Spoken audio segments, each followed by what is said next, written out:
శ్రీమాత్రే నమః. లలితా సహస్రనామాలు అర్థ వివరణలో భాగంగా 40వ భాగం అండి. ఇది 71వ నామం. 71వ నామంలోకి వచ్చేటప్పటికి జ్వాలా మాలినికాక్షిప్త వహ్ని ప్రాకార మధ్యగా, ఇదండి దీని నామం కింద చూస్తే జ్వాలా మాలినికాక్షిప్త వహ్ని ప్రాకార మధ్యగాయై నమః అని చెప్పి మనం చెప్పాలండి. జ్వాలామాలింటండి, అంత చూస్తుంటే అంత ఒక అగ్ని జ్వాలలతో కూడినటువంటి జ్వాలారూపంగా ఉంటుందండి. ఆవిడ ఒక దండనాయిక, ఒక సేనానాయకురాలు, ఒక మంత్రి, ఇవన్నీ అమ్మవారి యొక్క సైన్యం. ఆ సైన్యంలో ఇక్కడ జ్వాలామాలిని అనేటువంటిది ఆవిడ పేరండి. అటువంటి ఆమె 14వ తిథిలో ఉండే నిత్య అనేటువంటి ఆమె పేరే ఈ జ్వాలామాలిని. అందువలన అమ్మవారు ఆ రథాలు చేస్తూ ఆవిడ ఎక్కడుందంటే ఒక ప్రాకారంలో ఉందిటండి. అమ్మవారిని వర్ణనండి ఇదంతా. ఆ అమ్మవారు ఉన్నటువంటి ఒక ప్రాకారం పేరు ఏంటంటే జ్వాలామాలినికా క్షిప్త వహ్ని ప్రాకార మధ్యగా.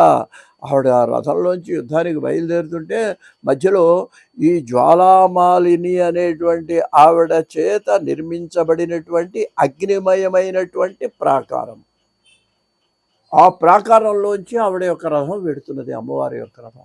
ఆవిడ వర్ణన చేస్తున్నారండి. అక్కడ మణిద్వీపం నుంచి బయలుదేరి ఆవిడ యుద్ధానికి బయలుదేరుతున్నా కూడా అది ఒక గొప్ప. ఇప్పుడు ఏదో ఆగస్టు 15కి రాష్ట్రపతి గారు, ప్రధానమంత్రి గారు వస్తుంటే ఆ నడకండి, ఆ వస్తుంటే గుర్రం బగ్గీలో పెడుతుంటే అటు ఇటు తుపాకులు పేలుస్తుంటే అది ఆ నడక కూడా ఒక హుందా.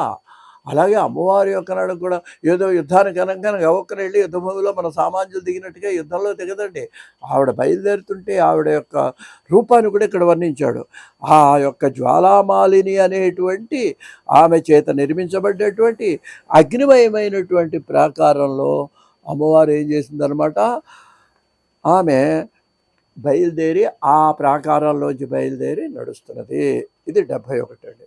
ఇంకా 72వ నామానికి వచ్చేటప్పటికి భండ సైన్య వధోద్యుక్త శక్తి విక్రమ హర్షిణి. భండ సైన్యం అండి. భండ సైన్యం అంటే ఏంటి? భండాసురుడి యొక్క సైన్యాన్ని ముందు అసలు సైన్యం చంపితేనగా భండాసురుడిని చంపేది. అందువల్ల ఆ భండ సైన్యాన్ని చంపటం కోసమని ఉద్యుక్త సిద్ధపడినటువంటి ఆమె ఉద్యుక్త శక్తి విక్రమహర్షిణి. దానికి పూనుకొని నాకులి మొదలైనటువంటి అనేక శక్తులు, ఇప్పుడు అదే చెప్పారు కదండి, వీళ్ళలోంచి సైన్యం బయలుదేరుతుంది, సేనానాయకులు ఆవిడలోంచి అన్నీ ఆవిడే, మనిషి ఒక్కటి ఉంటుంది. అవసరంతో కొన్ని వేల మంది సైన్యం ఆ అమ్మవారిలోంచి బయలుదేరి వస్తారు. వాళ్ళలో నాకులి మొదలైన పేర్లు గల సైన్యం ఉన్నారటండి. వాళ్ళందరూ ఏంటి? భండ సైన్యాన్ని చంపుతారు. అందువల్ల ఆ సైన్యాన్ని చంపడానికి అనేకమైనటువంటి ఆ సైన్యంతో కూడినటువంటి పరాక్రమము కలిగినటువంటి దయి హర్షిత, సంతోషం. ఇప్పుడు మనకు సైన్యం ఉండేటికి యుద్ధం చేసేవాళ్ళు కూడా సంతోషం ఉంటుందండి. విజయం పొందుతామనే నమ్మకం, ముందు ఆత్మవిశ్వాసం ఉండాలి. అదే ఆ అమ్మకు ఉంది. ఆవిడ బయలుదేరితే ఇంకా ఆవిడకి తిరుగులేదండి. అందుకని ఏమంటున్నాడు, ఈ భండ సైన్యం. అంతకుముందు అసలు ఈ భండుడు ఎవరు? మనలోని కామక్రోధాలే భండుడండి. వాడు ఏదో మన్మథుడండి, కామమేనండి. వాడు బూడిదైపోతే ఆ బూడిదనే గణపతో రూపం చేస్తే వాడు భండాసురుడైనట్టు. ఆడిని చంపడానికి మళ్ళీ అమ్మవారి ఇంత ప్రయత్నం చేయాల్సి వచ్చింది.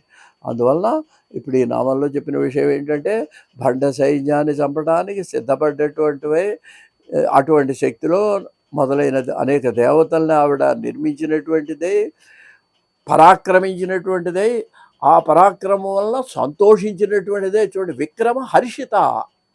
దీన్ని నామంగా చెప్పాలంటే భండ సైన్య వధోద్యుక్త శక్తి విక్రమ హర్షితాయై నమః. స్వస్తి.